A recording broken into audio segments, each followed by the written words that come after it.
அடுத்த பாடல் 1839. உழைக்கும் முன்னே நெடுநீர் மலரேந்தி. இது முதலடி. இந்த உழைக்கும் முன்னே அப்படின்னு சொல்லப்படுறத ரெண்டா புரிஞ்சிக்கலாம். உழைப்பு அப்படின்னு சொல்றாரு. உழைப்புன்னா என்ன? நம்ம காலை எந்திரிச்சு குளிக்கிறதெல்லாம் கூட உழைப்பு தான். உடலுக்கான ஒழுக்கம், அதற்கான உழைப்பு. அலுவலகம் சென்று வேலை பார்க்குறோம்.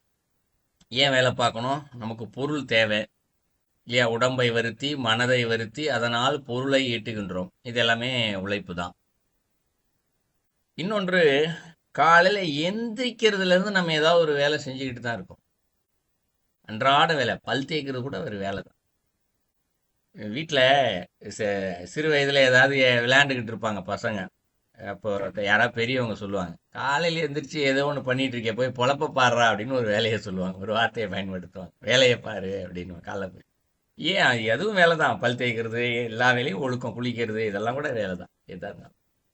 அப்போ உழைக்கும் முன்னே அப்படின்னா காலைல எப்போ எந்திரிக்கிறோமோ, எந்திரிச்ச உடனேயே ஏதோ ஒரு வேலை பார்க்க போகிறோம். இந்த வேலை பார்க்கறதுக்கு முன்னாடி. அப்போ எப்போ கண்ணை திறக்கிறோம் இல்லையா, உணர்வு என்ற ஒன்று வருகின்றது இல்லையா, அந்த உணர்வு வந்த உடனேயே என்ன செய்யணுமா, நம்ம இந்த இடத்துல பிரார்த்தனை பண்ண ஆரம்பிச்சிடணும்.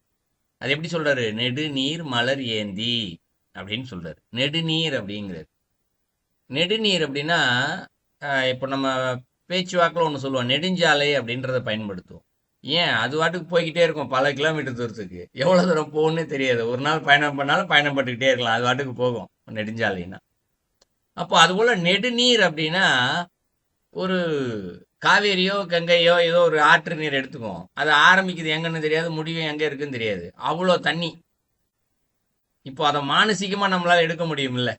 மானசீகமாக கற்பனை பண்ணால் கடல் கண்ண ஞாபகத்துக்கு வந்துடும். அதுபோல் ஒரு குளற்று நீரோ ஆற்று நீரோ இல்லை கங்கை நீரோ, நல்ல தண்ணி ஏதோ ஒன்று, அதை அப்படி கண்ணை மூடி கற்பனை செஞ்சோன்னா ஒரு வினாடி காலையில் எந்திரிச்சோன்னே ஞாபகம் வரும்ல. அதை தான் சொல்கிறாரு, நெடுநீர் மலர் ஏந்தி. நீர் மட்டும் இல்ல, மலரையும் சேர்த்து சொல்றாரு. நெடுமலர். அப்போ நெடுநீர் என்பது ஒன்று, நெடுமலர் என்பது ஒன்று. ரெண்டுத்துக்கு சேர்த்தா நெடு என்ற வார்த்தையை முன்னாடி பயன்படுத்திட்டேன். மலர்கள்னா இப்போ ஒரு ஒரு கற்பனை வச்சுக்குமே, ஒரு 100 ஏக்கர் 1000 ஏக்கர் ஃபுல்லா விளைஞ்சு இருக்கக்கூடிய ஒரு பூக்கள் தோட்டம். அதுல இருக்க பூக்கள் எப்படி இருக்கும்? கற்பனைக்கு எட்டாத அளவுக்கு இருக்கும். கிலோ கணக்குல இருக்கும், லாரி லாரியா இருக்கும், டன் கணக்குல இருக்கும். இதை நம்ம காலை எந்திரிச்சு உட்கார்ந்தோன்னே இதை நம்மளால கற்பனை பண்ண முடியும்ல? நிச்சயமா எல்லாராலையும் முடியும். ஆரம்பத்தில் கொஞ்சம் கஷ்டம்னாலும் சரி, அது ஒரு பழக்க பழக்க தானாகவே வந்துடும். ஒரு வாரத்திலே பழக்கம் வந்துடும். இப்போ நெடுநீர் மலர் ஏந்திரி, உழைக்கும் முன்னே நெடுநீர் மலர் ஏந்தினா காலைல தூங்கி எந்திரிக்கும் போது பாதி மப்பில் தான் இருப்போம்.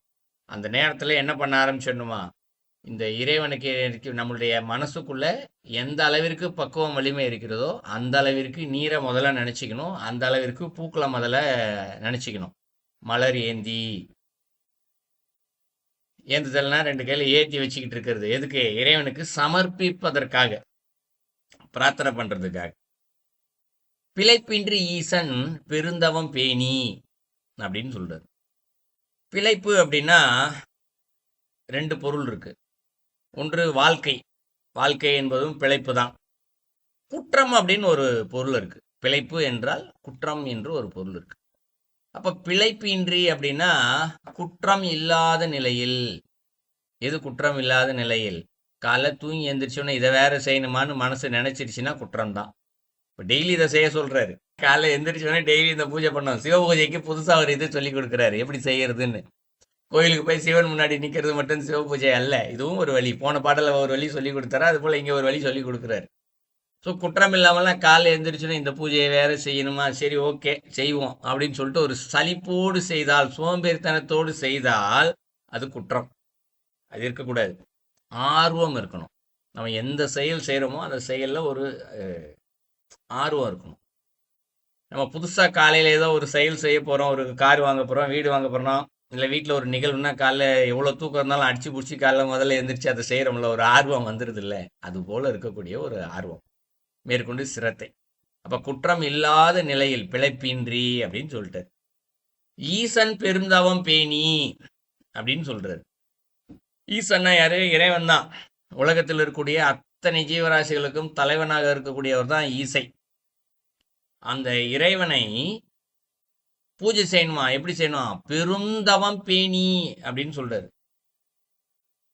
பேணுதல்னா தவறாமல் கடைபிடித்தல். ஒழுக்கம். ஒழுக்கத்தை கடைபிடித்தல். என்ன மாதிரி ஒழுக்கத்தை கடைபிடிக்கணுமா? பெருந்தவம் அப்படிங்கிறார். தவம்னா காட்டுக்குள்ள போய் உட்கார்ந்துகிட்டு கண்ணை மூடிட்டு உட்கார்ந்து இருக்கிறது தான் தவம் அல்ல. நான் ஏற்கனவே பலமுறை சொல்லியிருக்கேன் வகுப்புல. இப்போ டெய்லி காலையில் எந்திரிச்சு இப்படி எண்ணிலடங்காத நிலையில் இருக்கக்கூடிய பூக்கள், நெடுவு நீர் மலர்னு சொல்லியிருந்தார் இல்லைங்களா? அவ்வளோ தண்ணி, அவ்வளோ பூக்களை வச்சு டெய்லி சாமிக்கு அபிஷேகம் பண்ணுறாரு. மானசீகமாக சிந்திச்சு விட்டுட்டு நம்ம அடுத்த வேலையை செய்ய ஆரம்பிச்சோன்னு வச்சுக்குவோம். ஒரு நாள் செய்யக்கூடியது. தவம்னா எந்த செயலை நாம் தொடர்ந்து செய்கிறோமோ அதை சரியான நேரத்தில் சரியான முறையில் செய்து கொண்டே இருத்தல். அது தவம் தான்.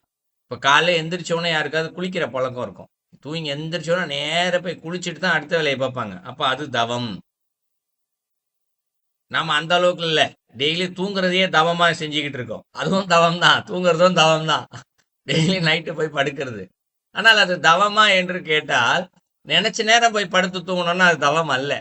டெய்லி நான் 10 மணிக்கு போய் படுத்துருவேன்ப்பா, என் டியூட்டி ஆரம்பிச்சிருச்சு, கரெக்டாக 10 மணிக்கு போய் படுத்து தூங்குறோமா, அப்போ தூங்குவதில் ஒரு தவம். அதுவும் ஒரு ஒழுக்கம் தான். தூங்குறதுன்னா பல நேரங்களில் நம்ம கொஞ்சம் சிரிப்பாக தான் இருக்கும். என்ன தூங்குறதுலாம் தவமான்னு கூட தோணலாம். ஆனால் தினந்தோறும் மணி 10 மணி, எவ்வளோ வேலை இருந்தாலும் சரி, தூக்கம் வரலன்னா கூட சரி, நான் போய் படுத்துருவேன் அப்படின்னு ஒரு ஒழுக்கத்தை கடைபிடிப்பதும் இங்கு தவம்தான். அப்போ படுக்க போறதே தவம் அப்படின்னா, அதுவும் எப்படி ஈசம் பெருந்தவம்னு சொன்னார் இல்லையா? இறைவனை நினைத்து கொண்டு தூங்க செல்லுதல். இறைவா, காலில இருந்து எனக்கு நல்ல வேலையெல்லாம் செஞ்சு கொடுத்துட்டேன், இன்னைக்கு நாளை சிறப்பாக எனக்கு பண்ணி கொடுத்துட்ட அப்படின்னு ஒரு பிரார்த்தனை செஞ்சுட்டு போய் தூங்க போறது 10 மணிக்கு. அது சிறப்பான தவம். அப்ப அது போல காலையில எந்திரிச்ச உடனே என்ன பண்றோம்? இங்க எந்திரிக்கிறோம். எந்திரிச்சோடனே உட்கார்ந்துக்கிட்டு மானசீகமாக நீரை அதிகமாக மனசுல சிந்திச்சுக்கிட்டு, நீரை பூக்களை அதிகமா மனசுல சிந்திச்சுட்டு, இதையெல்லாம் இறைவா நான் உனக்கு அர்ப்பணிக்கிறேன் அப்படின்னு மானசீகம். அது ரொம்ப நேரம்லாம் தேவையில்லை. 5 வினாடி போதும். நம் மனிதனுடைய வலிமையை பொறுத்து 2 வினாடி நேரம் கூட போதும். இதுக்கு நான் ஏற்கனவே பலமுறை கதை சொல்லியிருக்கேன். மகாபாரதத்தில் இருக்கக்கூடிய கதையை. பீமா அப்படிதான் செய்வானா. பீமனை விட சிறந்த பக்தன் யாரும் இல்லைன்னு கிருஷ்ணரே பதிய வைக்கிறார் அர்ஜுனன் கிட்ட. பெரிய கதை, இப்போ போனால் ரொம்ப நேரம் போகும். அதனால நான் மூலத்தை மட்டும் சொல்லிடுறேன். பூக்கள் பார்த்தீங்கன்னா கைலாசத்துலேருந்து கூட கூடயா போய்கிட்டே இருக்குமா. தேவகணங்கள் எடுத்துட்டு போய்கிட்டே இருப்பாங்களாம். தண்ணி ஒரு பக்கம் அப்படி ஆறு மாதிரி போய்கிட்டே இருக்குமா. இறைவனுக்கு அபிஷேகம் செஞ்சது யாருப்பா அதெல்லாம் செஞ்சாங்கன்னா பீமன் தான் செஞ்சான் அப்படின்னு சொல்லுவார் கிருஷ்ணர். அவர் பூஜை செஞ்சு நான் பார்த்ததே இல்லைன்னா மானசீகமாக அவர் பண்ணுவார்ப்பா அப்படின்னு கிருஷ்ணர் உதாரணம் சொல்லுவார். ஆனால் பீமா யாருக்கிட்டையும் நான் பூஜை பண்ணுறேன்னு சொன்னதே கிடையாது. எந்த இடத்துலையும் கிடையாது பதிவுகள். கிருஷ்ணர் சொல்றாரு அவர் மானசீகமாக என்ன நினைக்கிறான்றது கிருஷ்ணருக்கு தெரியுது. அவர் போய்கிட்டே இருப்பாரு. பெரிய தோட்டம் ஒன்று இருந்துச்சுன்னா அப்படி பார்ப்பாரு. பார்த்த அடுத்த வினாடி இங்கே இருக்கும் பூக்கள் எல்லாம் இறைவனுக்கு சமர்ப்பணமாகட்டும். போய்கிட்டே இருப்பாரு. சமர்ப்பணம் ஆயிடுச்சு, இந்த பூக்கள் எல்லாம் இறைவனுக்கு சமர்ப்பணம் ஆகட்டும்னு மனசுக்குள்ள நினைக்கிறதுக்கு 2 வினாடி போதுமில்ல நேரம். அதைத்தான் இங்க சொல்றாரு. பெருந்தவம் பேணி. காலை எந்திரிச்சு ஒரு 5 வினாடி கூட நம்மளால செய்ய முடியாம இருக்கிறோமே, அப்ப எப்படிப்பட்ட ஆளா இருப்போம் நம்ம. ஆனா அவர் சொல்றாரு, இதையே தினந்தோறும் ஒழுக்க முறையாக மாற்றிக்கொண்டு இதை செயல்படுங்கள். அப்ப அது இந்த இடத்துல என்ன ஆச்சு? பெரும் தவமாக மாறுகின்றது. இது 2வது அடியில சொல்றாரு. 3வது அடி சொல்றாரு, இலை கொண்ட பாதத்து இனமலர் தூவி அப்படின்னு சொல்றாரு. இலை அப்படின்னா அணிகலன் அப்படின்னு பொருள். இலை எங்க என்ன அணிகலன் அப்படின்னா இலை கொண்ட பாதத்து அப்படிங்கிறது. இறைவனுடைய பாதத்துல என்ன அணிகலன் இருக்கும்? சிலம்பு இருக்கும் இல்லைங்களா? சிலம்பு என்ன செய்யும்? நடக்க நடக்க சத்தம் வந்துகிட்டே இருக்கும். ஸோ சத்தம் வரக்கூடிய அந்த பாதத்து இனமலர் தூவி அப்படிங்கிற.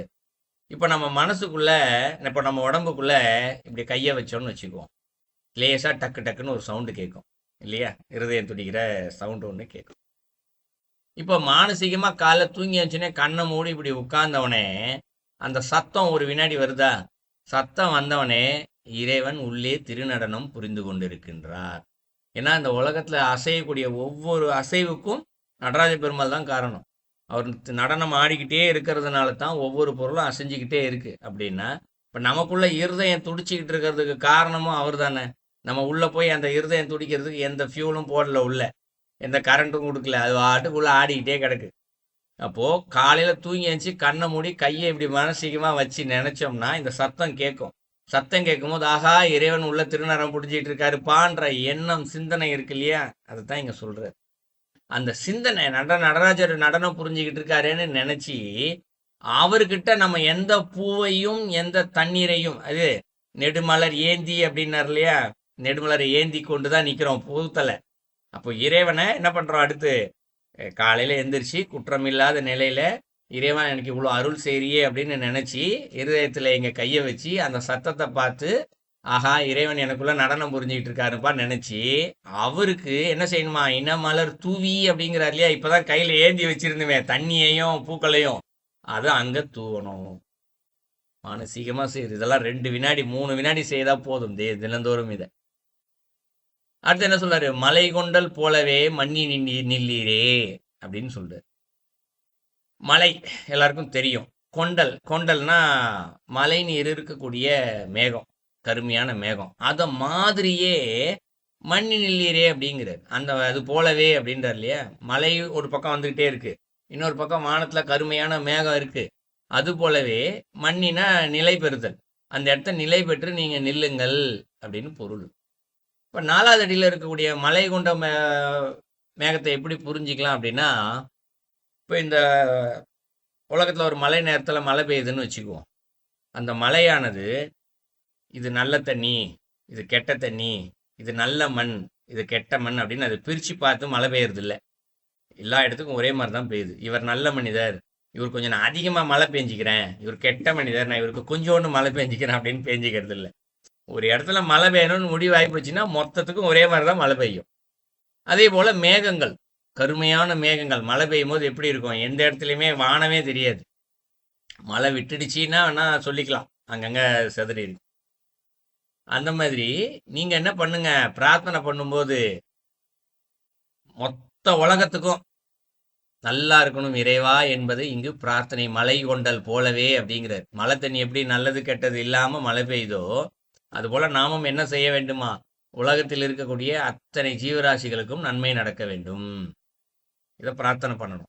சும்மா இறைவனுக்கு பிரார்த்தனை சமர்ப்பணம் அப்படின்னு சொல்லிட்டு போயிட்டு நான் பூஜை பண்ணிட்டேன் அப்படின்னு போறது சிவபூஜை அல்ல. உலகத்தில் இருக்கக்கூடிய அத்தனை ஜீவராசிகளுக்கும் உணவு கிடைக்கட்டும், ஆரோக்கியமாக வாழட்டும், நோய் நொடி இல்லாமல் வாழட்டும், மகிழ்ச்சியாக வாழட்டும் என்ற ஒரு சிந்தனை.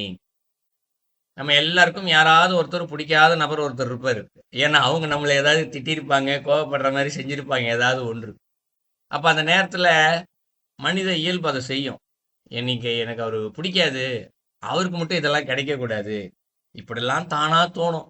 ஆனாலும் இறைவன் எப்படி அவரை திட்டுறவங்களுக்கு கூட சாப்பாடு போடுறாரோ அது போல நாமும் என்ன செய்யணும்? யாராக இருந்தாலும் சரி எல்லாரும் நல்லா இருக்கட்டும் என்ற ஒரு பிரார்த்தனையோடு மலை கொண்டல் போலவே அது போலவே நாமும் இங்கு இந்த பிரார்த்தனையை நிலை பெற்று இந்த மனதில் நிறுத்தி இதனை செய்ய வேண்டும். இதுவும் இங்கு ஒரு வகை சிவபூசைதான். இது இந்த பாடல்ல சொல்றாரு.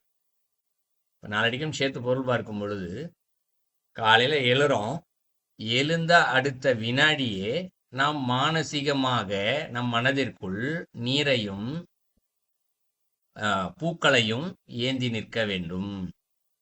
குற்றமில்லாத மனதில், சிறிதும் சலிப்பில்லாத நிலையில், இறைவனுக்கு நான் பூஜை செய்கிற போகின்றேன் என்ற ஒரு ஆத்மார்த்தமான மனநிலையில். இந்த மனநிலையை எப்படி புரிஞ்சுக்கலாம்னா, இப்போ இருக்கிறதுலேயே பெரிய கோயில் அப்படின்னு எடுத்துக்கிட்டா திருவண்ணாமலை கோயில், பஞ்சபூத ஸ்தலம் இருக்கு. சிதம்பரம் கோயில் இருக்கு, திருவண்ணாமலை கோயில் இருக்கு, ஜலகண்டேஸ்வரர் கோயில் இருக்கு, காளகஸ்தி இருக்கு, இல்லை ராம், இப்படி நிறைய கோயில் இந்தியா, காசி, எவ்வளோ இந்தியா ஃபுல்லா இருக்கு பெரிய கோயில்கள். இந்த கோயிலுக்குள்ள நம்மளை ஜஸ்ட் ஒரு கற்பனைக்காக சொல்றேன், நம்ம கையில ஒரு பூக்களை கையில கொடுத்து நீ அந்த மூலஸ்தானத்துக்கு போய் நீ பூஜை பண்ணுப்பான்னு சொன்னா நமக்கு என்ன மாதிரியான ஒரு உணர்வு இருக்கும்? ஒரு சுவாமி மூலஸ்தானத்துக்குள்ளே நீ போக சொல்றாங்க, நீ போய் பூஜை பண்ண சொல்றாங்கன்னும் போது நமக்குள்ள அந்த பக்தி மேலிட்டு இருக்கும். குடும்பம் வேலை எதுவுமே ஞாபகம் வராது.